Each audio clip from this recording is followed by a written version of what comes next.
want to make it like that they can understand what's happening, but outside of that, it's pretty much like, if this is getting us all laughing right now in this moment together, that is the only barometer we have, and it's the only thing that's ever worked.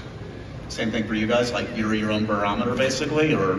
Yeah, I mean, even if they're not around, I'm just thinking like, oh, this would make friends of mine laugh, my brother, like my sister, like just sort of like, and also I used to be a musician, and like when you're touring, like on a tour bus, that's like the toughest audience ever. Like you're not gonna get any courtesy laughs. Sometimes I think about that, like how would this play among those assholes? Like, and if you can break through there, then you might have some, you gotta like, that's how I think of it, and then hopefully, obviously you hope that people out in the world, like it usually works.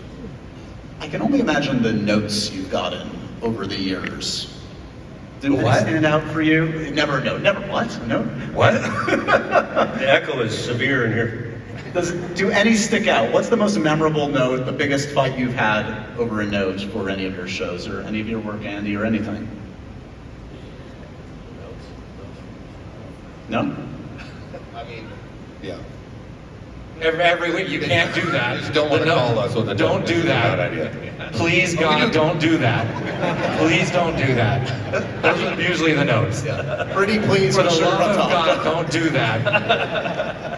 Did you get any notes for last night? Well, first of all, our producer Ann Garofino usually deals with it, not us. But it's always like, So, we love the episode, but... That's what happened. They're like, okay, but we're gonna blur the penis. And I'm like, no, you're not gonna blur the penis.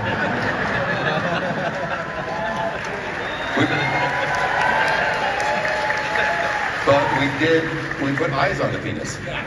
It's like, what we put little eyes So on if it. we put eyes on the penis, we won't blur it. And then that was a whole conversation with a lot of grown-up people for about 4 fucking days. Because then it's a character. It's a character. That's how that happened. I only saw one eye. No, it had to be 2 eyes. I don't know why. You should know, in my stack of cards, I also have a subpoena for you tonight, so... That's fine, man. I'm ready.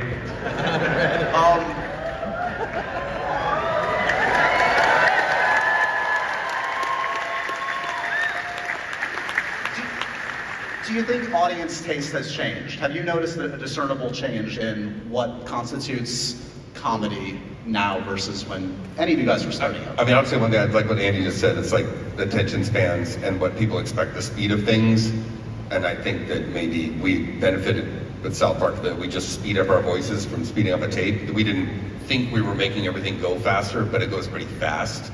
I definitely think that that's like, I just have kids now, and it's like, you got a minute, you got maybe 40 seconds to grab them, and they're like, oh, they're done, you know what I mean? So that definitely feels like, I just keep coming back to that word competitive with TikTok and YouTube and that attention span thing, so I definitely feel that. When young people do come to you and ask you for advice, I want to get into animation, do you have a go-to nowadays in terms of creatively which way to go? No, I mean, I don't mean that. It's just such a different world. I don't know. Like, Trey, I mean, not to get all misty-eyed, but Trey and I had to get in a car and drive to LA to try to get into television. Like, and now you don't have to do that, and that's good, but I think that the world we came up in, I just sound like an old man, like, just work hard and try it again, all that shit. But yeah, it's totally different as far as practical advice. I think the only thing that is exactly the same is if you want to make stuff, make it. Like, it's impossible to pitch comedy. You have to show people why you're funny and in what way the people you're working with are making something unique. And I think now it's just like way more avenues to do that. But like, people are getting shows off of their TikToks now, and they're really funny. And you're like, great, so they had that, and that's how they showed how they were funny. And we all saw it and went, hey, I like that, that's funny. It's really actually that simple. But people will never know how you're funny or if you're funny if you don't make something. You all share something else in common, that you've enjoyed satirizing celebrity over your respective careers in different ways. Do anybody have a favorite public figure they have satirized over your careers? Favorite satirization or favorite person we've satirized? Person you've satirized. Or no, satirization. One you person. enjoy doing, yes, that's sorry. So it's not a nice to celebs question? Nick Cage doing Nick Cage, is that top of the list? What's the... It's high up for me, and he came on and did it with me, which was, you know, very SNL-y and winky and wonderful. Yeah. And I was very happy because I love him. Yeah. Any go-to that you guys have enjoyed over the years? Has Matt Damon ever broken bread with you since Team America? Matt was super cool because he knows too. Like that all came out of the fact that we were making puppets of all the in Team America, and they showed us the puppets, and I'm like, what's wrong with that puppet? The sculpt just came out weird, and I'm like, that doesn't look like Matt Damon, and like we had to shoot that day, and I'm like, it looks like something's wrong with him. Like I don't, and so the script was totally different, and it just got to that part, and I just did the thing, and I was like, well.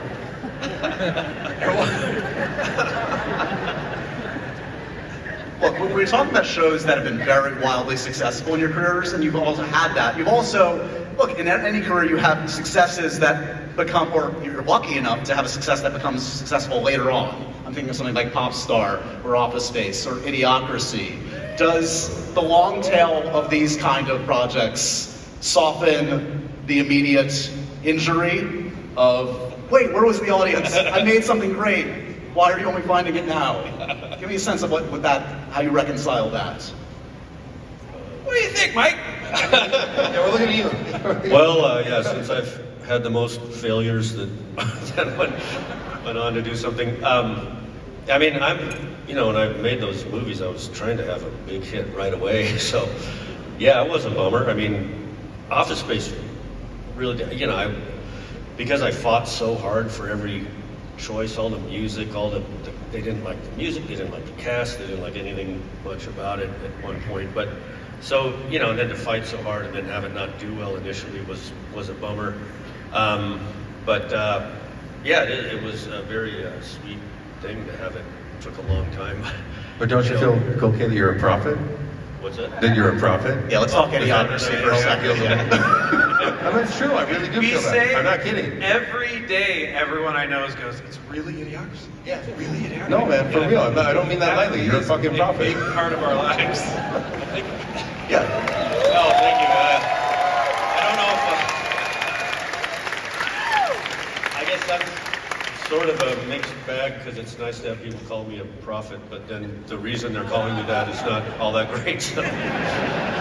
But yeah, that one, I remember we had our wardrobe person. I mean, it felt like the movie was cursed from the beginning. Like everything that could go wrong did, and it was like we had an impossible schedule, and then I feel like the curse just went out into the world after the movie came out. But like one of the things so the costume woman, Deborah McGuire was her name. You have to invent everything because it's in the future. So it's like, okay, she had these shoes that she said, Crocs were not out yet. She said, she showed me some pictures. This is a startup in Colorado because the movie came out 2 years after we shot it. She said, and I said, oh, those are great. They look stupid. They're plastic. They got holes in them, and like that's awesome. Except that if they're really going to come out, you can't do it, right? And she said, oh, no one will ever buy these. They'll be over instantly. And I believed her. And then, of course, the movie comes out. Everyone's wearing Crocs in the real world. And then it kind of became a thing like, oh, that's funny that you put everyone in Crocs. And it wasn't what I intended. But then it was just one thing after another over the years of like, now there was like 4 years after it came out, there was some kind of coffee place that was like, they wore negligee and like shady like sex favors somewhere in Switzerland. I don't know, and then it just kept going. So I'm sorry. I didn't mean to.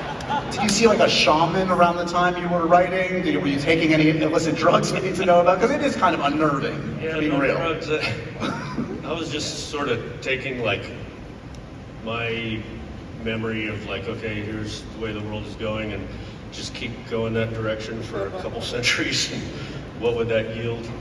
And just out of curiosity, what was the name of the place in Switzerland? I'll tell you later. Oh, right on. I'm stupid. You were talking about like the healthy competition and seeing like the great talent out there. Who inspires you nowadays, whether it's in animation or comedy? Does anything come to mind that you see out there and say, you're doing it right, or in a different way than I could have ever conceived? I laugh the most at YouTube now. I mean, I just watch, I'll just find some random person doing some random thing. It reminds me so much of being in high school, being in college, making those movies, and you'll just stumble across something like, I don't know what, lately I'm watching, Choco Dogger, the dog that sits there and the guy's got hands on it and it's like a pit bull and he's eating sandwiches. It's the greatest thing. It's the funniest thing ever. And I'll just watch that dog eat for like 2 hours. And I'm just like, this is awesome. I mean, how can you compete with, I don't even know that. How can you compete with that? There's a guy on TikTok. He's a really young guy doing an imitation of Tucker Carlson, and it's not even like he's just doing him like reading Dr. Dre lyrics, but it just makes me laugh. It's also like one of those imitations where it's like, someone normally wouldn't think to do. It's not an obvious one, and he does it in a really great way. And I'm the same way. I'll just find these funny people on Instagram and. You were talking before about the specifics and like the we'll never know. I mean, I just feel like, I don't know. Who knows? Who knows why these things work? And I think that's kind of the history of Hollywood, is everyone tries all these shows and stuff. And I think even Trey and I, we feel grateful that somehow South Park works. We've tried other things, they've sort of worked. Some things kind of work, but South Park works. And right? You don't know. I mean, no one knows why these things work. I mean that seriously. Like, there's a little bit of like creation takes a little bit of lightning. So, you're probably asking more of a specific like cultural question, but no one knows why these things take off.